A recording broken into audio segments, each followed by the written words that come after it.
Okay, well, we're at the bottom of the hour, so I'd like to queue up our next speaker. So next up, we have Jude Stanion from TransLoc, and he's going to be talking along the same lines of emergency response, mapping mobility recovery, how Napa Valley used transit data to get back on track. So with that, Austin, we'll turn it over to you, and you can share your screen and go forward. Thank you so much, Steve. And hello, everyone. Good afternoon. My name is Jude Stanion. Let me go ahead, share my screen here. Steve, can you confirm? Perfect. Yes. Excellent. Okay, so it's a pleasure to be here today. I currently work for a mobility tech company called TransLoc, but previously I worked for the city of Los Angeles, LA Metro. I've done work with LA County. So really is an honor to be here. Really a believer in GIS. And if there's any takeaway from my presentation today, I'd like it to be that even using simple GIS tools, you can actually do really impactful analysis. So anyone out there who's learning GIS, it can be super frustrating. But if you got a handle on the basics, you can actually do quite a lot. Setting the stage, I work for TransLoc.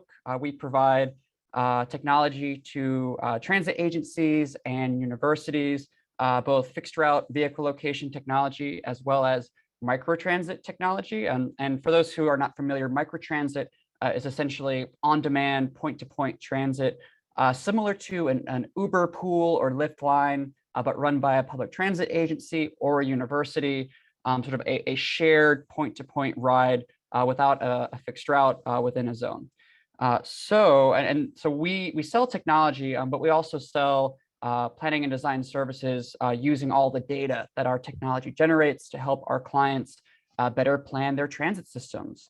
And so recently we did a really interesting project with Napa Valley Transportation Authority, Northern California, and focused on transportation in the city of Napa, which is a small city that had pre-pandemic a pretty comprehensive transit system.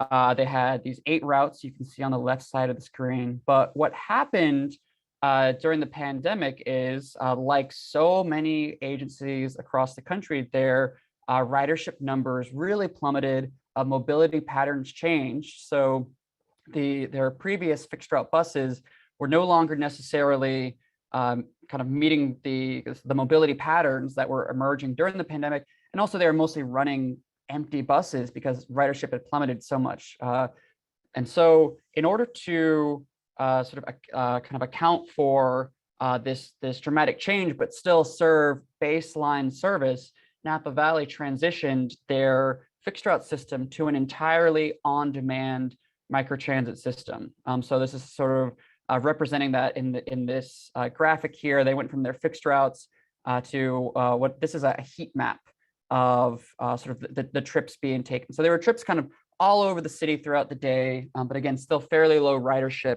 during the time of the pandemic. And so as Napa Valley was facing economic recovery, they saw their ridership begin to increase again. They wanted to reintroduce some fixed route service, but they knew that they couldn't just reintroduce the exact same buses because everything is different than it was back in 2019. And they also had all this a year's worth of microtransit data, this kind of point-to-point transportation data. And so that's where they approached my team, the TransLoc Planning and Design team. And this was essentially our research question of how can the Napa Valley Transit Authority reintroduce fixed route transit in the city of Napa Valley, city of Napa, with limited resources. You know, public agencies, transportation agencies, always working with limited resources, while maintaining system-wide rider experience. During the pandemic, their riders had gotten accustomed to pretty low wait times and ride times, you know, waiting for maybe an average of like 10 minutes, less than 15 minutes for an on-demand vehicle to come pick them up. How could they reintroduce some fixed route in the core and still maintain their microtransit in the periphery? So this was the problem we were trying to wrap our head around with the city of Napa. And again, we were able to use some GIS tools to help us decipher. So The very first thing we did was some historical data analysis. So we looked at their historic fixed route ridership, sort of which routes had the highest ridership, which routes had low ridership. And again, this was pre-pandemic, so mobility patterns have changed, but at least to give us a sort of a baseline of, how is fixed route operating before the pandemic. We also did a comprehensive equity analysis. Looking at population in poverty, looking at population under 18, population over 65, concentrations of communities of color in Napa Valley, to make sure that any solution that we proposed or developed alongside NVTA would be equitable and not repeat mistakes of the past. So what we did is, because we had a year's worth of microtransit data, and imagine a map full of little dots of individuals going from point to point. We were able to create these heat maps. So what you're looking at is a GIS output.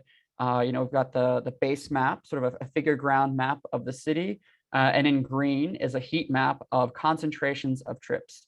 And the three different maps here are based on time of day, so sort of morning, midday, and evening. And so again, the trips were distributed all over the city, but we wanted to hone in on those concentrations of trips to focus on, to think about where we should focus our fixed route. And it essentially became a game of connect the dots. What is the most efficient way to capture the greatest number of people using fixed route and giving them sort of a high frequency fixed route option, while the on-demand microtransit could serve in the periphery. So we made these heat maps. We looked at drop-off location, pickup location. We looked at time of day. And so you can see there's a few kind of major concentrations here. This one sort of around the river. This is downtown Napa right here. This is their transit center. This is a major commercial and hospital center in the north, and there's kind of a few other job centers throughout. So we, working with NVTA, proposed 3 alternatives, alternatives just being names for sort of different configurations of a possible fixed route. So alternative 1 was just one long route trying to hit those hotspots. Alternative 2 is 2 different routes meeting at the transit center. One route serving more of the northern end, one route serving more of the southern end. And then alternative 3 was 2 routes, but the southern route going kind of a bit farther. Anyone in transportation planning may have seen bus routes like this before. I like to call this the Loch Ness Monster route. It's just trying to do too much and ends up being this kind of gangly serpentine thing. And if you think about transit vehicles running these routes, a vehicle going on this north route, that's 20-30 minute headways. That's pretty reasonable. It would take a vehicle over 60 minutes to run this whole thing. So that's definitely something we took in mind of, this may in theory have more coverage, but if it's only coming every hour, what kind of experience is that really for riders? So we had these 3 alternatives, and you can see the rides, the former microtransit rides are these little dots. So we're assuming, and so we used a buffer tool, again, a great GIS tool. We built, I believe this is a half-mile buffer, but in transportation, you can also use quarter-mile buffer to kind of be a bit more precise, to estimate that these riders, these trips, if the beginning and end was within this buffer, we could assume that that rider might take the fixed route instead of the on-demand microtransit. So again, if when there's 2 routes, we assume that if the trip began and started on the same bus route, that they would take transit. And so then we have all these trips that are left over on the outside that would not be captured by these routes. And that's where we have to think about if those are going to be served by microtransit on demand in the future, what impact is that going to have on the on-demand system? So We don't need to dive into these numbers. I show this slide only to show our methodology. We looked at sort of the baseline ridership, which was kind of as it was when we were doing the study, but also looked at growth because Napa Valley was seeing growing ridership with economic recovery. And we wanted to make sure that the solution we proposed not only worked for them contemporarily, but also in the future so that they could plan for ridership growth. And so again, looking at microtransit and fixed route, what would be the modal split of who would take how many riders would take a microtransit vehicle, how many riders would take a fixed route on the alternatives 1, 2, and 3, based on these different kind of growth models. So then from there, we did a microtransit simulation. So this is unfortunately outside of GIS. This is a proprietary tool that TransLoc has developed by Ford Autonomous Vehicle Unit. But essentially, looking at all those vehicles that were, all those rides that were not well served by fixed route, what would it look like if microtransit vehicles served those rides? What might the average wait times and ride times look like? And what we found, again, I don't want to scare anyone. I know this is a lot of numbers, but we were able to look at average wait times and average trip times for each alternative within the kind of the various growth scenarios. So again, baseline, kind of mid-growth, future growth. And we also looked at the kind of varying numbers of microtransit vehicles serving that area. So as your ridership grows, you have to add more vehicles to the system, or else your wait times and ride times are really going to get out of hand. So just kind of walking through alternative 1 baseline with 4 vehicles, the average wait time would be a little over 8 minutes. But if you added 2 more vehicles to that zone, your wait times would decrease dramatically just because you have more service out there. Same thing with trip times. Your average trip time goes from 20 minutes to 16 minutes because you have more vehicles offering shared rides. And you can see, as ridership increases, we get into some of these more severe, like a 60-minute trip time is not something any transit agency wants to provide. And I should have said this at the beginning of the slide. Green is lower times, red is higher times. And so kind of at the end of the day, based on this comparison, we found that alternative 1 and 2 performed similarly. Alternative 2 was generally better performing. Alternative 3, again, that Loch Ness Monster route at the bottom wasn't going to capture many fixed route riders. And so did not perform as well as alternative 1 or 2. And so based on this analysis, we recommended to Napa Valley, and they chose to implement alternative 2. These one short route in the north, one short route in the south, meeting at that transit center. And also stressing the importance of frequent fixed route headways. Headway being how often does the bus come? That if someone is used to a microtransit vehicle, arriving at their doorstep within 15 minutes, it's going to be a hard sell to ask that person to start taking a fixed route bus that comes every hour. We really tried to stress that headway should be kept under 30 minutes to provide the highest level of rider experience, and also just to encourage people to take the fixed route rides. So if you have any, I left plenty of time for questions here. Happy to go through and talk through anything I may have gone over too quickly. Feel free to reach out to me. I've included my email and also my LinkedIn. Feel free to connect on LinkedIn if you have questions about this project or transportation technology. I'm actually here in Los Angeles speaking at the CoMotion conference. So if you happen to be attending the conference or interested, TransLoc is leading a workshop tomorrow afternoon. But yeah, I love the future of transportation, and I love using cool mapping tools like GIS. And again, The tools we used in this project were, the analysis was complex, but the tools were very simple. We made buffers. We used sort of a cut feature to kind of,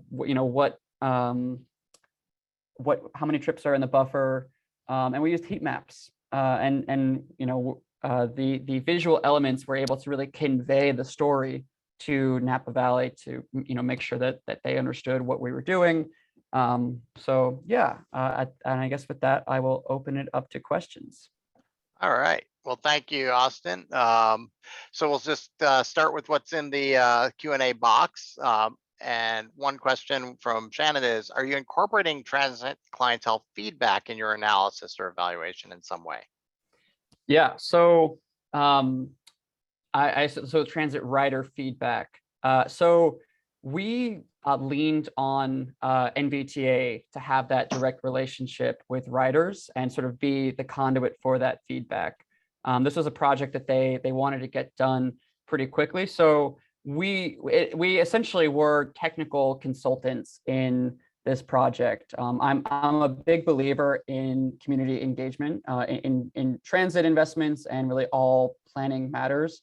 And I think if NVTA had needed us to, we would have been happy to provide that engagement service. But they were doing that. They are there on the ground, the experts on their own rider community. So we incorporated that into the sort of early setup of the project. And now that it's out on the ground, we are getting feedback from NVTA, getting feedback from their riders.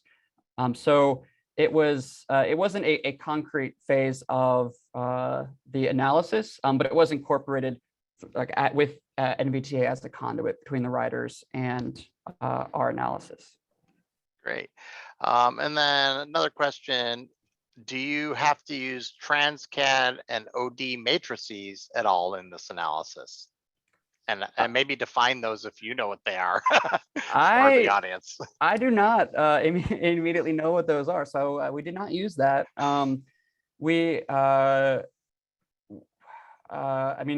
think what you saw was essentially that the GIS analysis we did, again, fairly straightforward GIS tools, and then we did use those as inputs for our Microtransit Simulator, which is a proprietary tool. I don't even know, how it was built. I put in the inputs and I get out the outputs. So I'm not sure about those tools, but would be curious to learn more. Okay. Couple other questions I've had come in. There was a question about, did Napa actually go with one of these alternatives you proposed, and are they using them as they scale back up post-COVID? Yes. So yeah, we were very excited when Napa Valley implemented the recommendation that the alternative that we recommended, this 2-vehicle system, and we heard from them. So we did this project in spring 2021, and a few months ago we heard back from them that our ridership predictions and sort of modal split predictions were actually pretty spot on, which when you're doing this kind of modeling, there's always a lot of assumptions that go into it, and predicting human behavior is notoriously complex. So we were really pleased to hear that our predictions and our solutions were working well for them. They started with these 2 routes, and I think they've recently added a 3rd route to hit some of the coverage area that these 2 routes did not. And they are still operating their on-demand microtransit in the periphery of the city. And this is a model that I'm really excited about. Rather than taking a one-size-fits-all approach to transit, which is just kind of having the same fixed route buses everywhere with kind of long headways. I'm really excited for cities like Napa that are concentrating their fixed route in the dense core areas, having very short headways, so very high frequency of buses in service in those core areas, and then serving the periphery areas, those areas that are harder to serve with a fixed route bus, areas that might have, an hour-long headway, serving those with on-demand microtransit zones to sort of make up for that lack of ridership density. So excited to see Napa Valley as a leader here. And some other cities we've been working with. The city of Memphis is doing something similar, sort of as we speak. So to that question, yes, they did it, and we're excited to see where they go.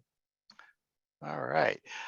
There were several questions actually that came in around this whole idea of the time period and the data, as it was impacted by COVID.